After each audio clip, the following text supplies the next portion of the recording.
मेघनाद की मृत्यु के बाद पत्नी सुलोचना का क्या हुआ? सुलोचना वासुकी नाग की पुत्री और लंका के राजा रावण के पुत्र मेघनाद की पत्नी थी।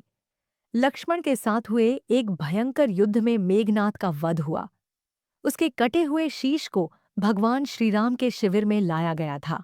अपने पति की मृत्यु का समाचार पाकर सुलोचना ने अपने ससुर रावण से राम के पास जाकर पति का शीश लाने की प्रार्थना की, किंतु रावण इसके लिए तैयार नहीं हुआ। उसने सुलोचना से कहा कि वह स्वयं राम के पास जाकर मेघनाद का शीश ले आए, क्योंकि राम पुरुषोत्तम है। इसीलिए उनके पास जाने में तुम्हें किसी भी प्रकार का भय नहीं करना चाहिए। रावण के महापराक्रमी पुत्र मेघनाद का वध करने की प्रतिज्ञा लेकर लक्ष्मण जिस समय युद्ध भूमि में जाने के लिए प्रस्तुत हुए, तब राम उनसे कहते हैं, लक्ष्मण, रण में जाकर तुम अपनी वीरता और कौशल से रावण पुत्र मेघनाद का वध कर दोगे, इसमें मुझे कोई संदेह नहीं है। परंतु एक बात का विशेष ध्यान रखना कि मेघनाद का मस्तक भूमि पर कदापि नहीं गिरना चाहिए, क्योंकि मेघनाद एक नारी व्रत का पालक है और उसकी पत्नी परम पतिव्रता है। ऐसी साध्वी के पति का मस्तक अगर पृथ्वी पर गिर पड़ा तो हमारी समस्त सेना का ध्वंस हो जाएगा और युद्ध में विजय की आशा त्याग देनी पड़ेगी। लक्ष्मण अपनी सेना लेकर चल पड़े। सम्रभूमि में उन्होंने वैसा ही किया। युद्ध में अपने बाणों से उन्होंने मेघनाद का मस्तक उतार लिया, पर उसे पृथ्वी पर नहीं गिरने दिया। हनुमान उस मस्तक को रघुनंदन के पास ले आए। मेघनाद की दाहिनी भुजा आकाश में उड़ती हुई उसकी पत्नी सुलोचना के पास जाकर गिरी। सुलोचना चकित हो गई। दूसरे ही क्षण अन्य दुख से कातर होकर विलाप करने लगी, पर उसने भुजा को स्पर्श नहीं किया। उसने सोचा, संभव है यह भुजा किसी अन्य व्यक्ति की हो ऐसी दशा में, पर पुरुष के स्पर्श का दोष मुझे लगेगा।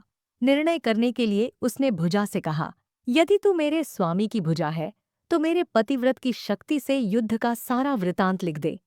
भुजा में दासी ने लेखनी पकड़ा दी। लेखनी ने लिख दिया, प्राण प्रिय, यह भुजा मेरी ही है। युद्ध भूमि में श्री राम के भाई लक्ष्मण से मेरा युद्ध हुआ। लक्ष्मण ने कई वर्षों से पत्नी अन्न और निद्रा छोड़ रखी है।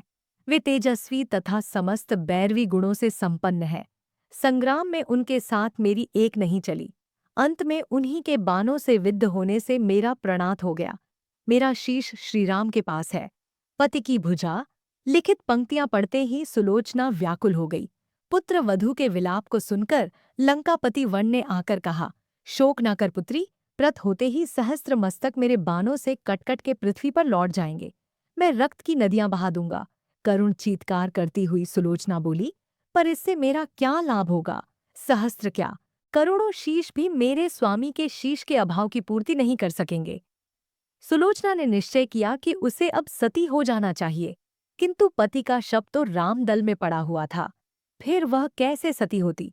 जब अपने ससुर रावण से उसने अपना अभिप्राय कहकर अपने पति का शव मंगवाने के लिए कहा, तब रावण ने उत्तर दिया, देवी, तुम स्वयं ही रामदल में जाकर अपने पति का शव प्राप्त करो।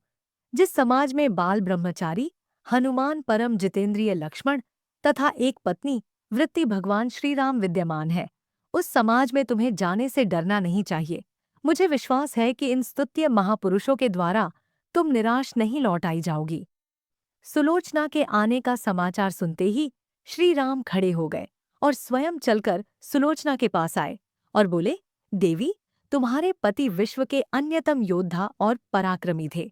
उनमें बहुत से सद्गुण थे, किंतु विधि की लिखी को कौन बदल सकता है? आज तुम्हें इस तरह देखकर मेरे मन में पीड़ा हो रही है। सुलोचना भगवान की स्तुति करने लगी। श्री राम ने उसे बीच में ही रोकते हुए कहा, देवी, मुझे लज्जित न करो। पतिव्रता की महिमा अपार है, उसकी शक्ति की तुलना नहीं है। मैं जानता हूं कि तुम परम सती हो। तुम्हारे सतीत्व से तो विश्व भी थर्राता है। बताओ कि मैं तुम्हारी किस प्रकार सहायता कर सकता हूँ। सुलोचना ने अश्रुपूरित नन्हों से प्रभु की ओर देखा और बोली, हे राघवेंद्र, मैं सती होने के लिए अपने पति का मस्तक लेने के लिए यहाँ पर आई हूँ। श्रीराम ने शीघ्र ही श्रीमान मेघनाद का शीश मंगवाया और सुलोचना को दे दिया। पति का छिन्न शीश देखते ही सुलोचना का हृदय अत्यधिक द्रवित हो गया। उसकी आंखें बड़े जोरों से बरसने लगी। रोते रोते उसने पास खड़े लक्ष्मण की ओर देखा और कहा, सुमित्रा नंदन, तुम भूलकर भी गर्व मत करना कि इनका वध आपने किया है। मेरे स्वामी को धराशायी करने की शक्ति विश्व में किसी के पास नहीं थी। यह तो दो पतिव्रता नारियों का भाग्य था। आपकी पत्नी भी पतिव्रता है और मैं भी पति चरणों में अनुरक्ति रखने वाली उनकी अनन्य उपसिका हूँ। पर दुर्भाग्य से मेरे पति एक पतिव्रता नारी का अपहरण करने वाले पिता का अन्न खाते थे और उन्हीं के लिए युद्ध में उतरे थे। इसी से मेरे जीवन धन परलोक से धारे। सभी योद्धा सुलोचना को राम शिविर में देखकर चकित थे। वे यह नहीं समझ पा रहे थे कि सुलोचना को यह कैसे पता चला कि उसके पति का शीश भगवान राम के पास है।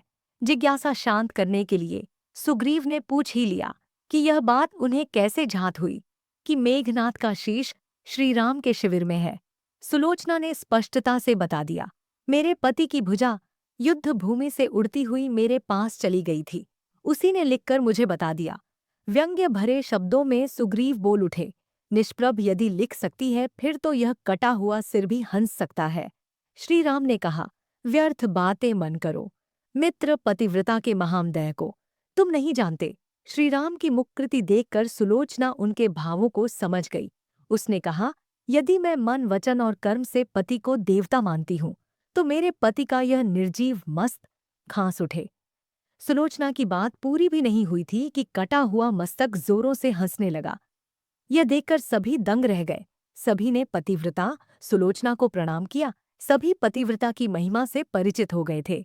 चलते समय सुलोचना ने श्रीराम से प्रार्थना की, भगवान, आज मेरे पति की अंत्येष्टि क्रिया है और मैं उनकी सहचर उनसे मिलने जा रही हूँ, अतः आज युद्ध बंद रहे। श्रीराम ने सुलोचना की प्रार्थना स्वीकार कर ली। सुलोचना पति का सिर लेकर वापस लंका आ गई। लंका में समुद्र के तट पर एक चंदन की चिता तैयार की गई। पति का शीश गोद में लेकर सुलोचना चिता पर बैठी और धधकती हुई अग्नि में कुछ ही क्षणों में सती हो गई। दोस्तों, आपको यह कथा कैसी लगी? कृपया कमेंट करके जरूर बताएं। वीडियो पसंद आया हो तो लाइक करें और ऐसे ही और भी बहुत सारी कहानियों, कथाओं एवं जानकारियों को सुनने के लिए चैनल को सब्सक्राइब जरूर कर। धन्यवाद।